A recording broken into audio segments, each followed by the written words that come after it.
Pensionistët në universitet jo provime për leksione, të moshuarit do të punësohen dhe stimulohen me bonuse, të moshuarit nëse dëshirojnë do të shkollohen dhe për ata do të ndërtohet një universitet i posaçëm. Është kjo një iniciativë e qeverisë e cila pritet të realizohet në 5 vitet e ardhshme. Ky institucion do të ofrojë kurse gjuhësore, artistike, teknologjike, kulturore të tjerë me qëllim aktivizimin mendor. Qeveria parashikon të ndërtojë një sër politikash mbështetëse për angazhimin e të moshuarve në shoqëri, paralelisht me ndërhyrjen në rritjen e pensionit mesatar dhe dhënien e pensionit të 13.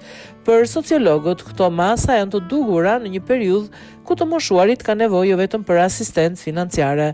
Një universitet për të moshuarit ekziston si praktikë edhe në rajonin aplikuar nga Serbia, por edhe Kroacia, ndërsa po e adopton edhe Shqipëria. 300 subjekte private deri në vitin 2030 duhet të krijojnë kushtet për punësim të përshtatshëm për të moshuarit, ndërsa do të jepen edhe bonuse për punësimin pas studimeve, shprehet Gëzim Tushi, sociolog.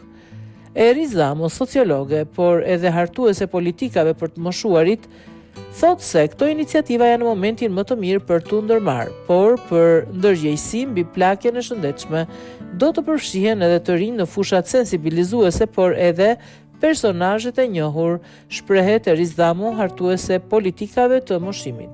Në të gjithë Shqipërinë janë rreth 720.000 pensionistë të cilët do të përfitojnë nga këto politika mbështetëse.